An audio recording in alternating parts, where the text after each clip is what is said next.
போட்டதுனால அது உங்களுக்கு பார்க்குற மாதிரியும் ரொம்ப அழகாகவும் இருக்குது. இதுதான் எங்கள் அத்தை போட்ட குழந்தை. அது இது அத்தையோட பழைய வீடு. ஆக்சுவலி அது அவங்க பிறந்த வீடுன்னு கூட சொல்லலாம். அவங்க பிறந்து வளர்ந்த வீடு இது எல்லாமே இதுதான். இதில் வந்து ஒரு 15 பேருக்கு மேலே வந்து இங்கே வாழ்ந்தாங்கலாம்.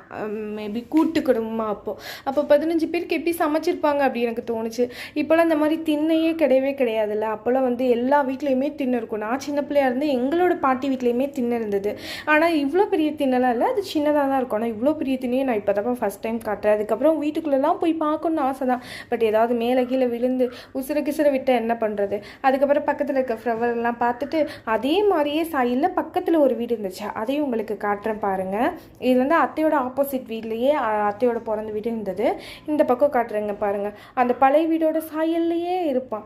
இவனோட வெர்ஷன் 2.0 அது மாதிரி இருக்கும். ஆனால் வந்து அதில் வந்து ஆள் இருக்காங்க. அது நல்ல கண்டிஷனில் இருக்குது. இதை கொஞ்சம் இது பண்ணாமல் விடவும் அது உதிர்ந்து போய்விட்டது. உள்ளே போனால் மண்டை கிண்டை உடஞ்சிரும்.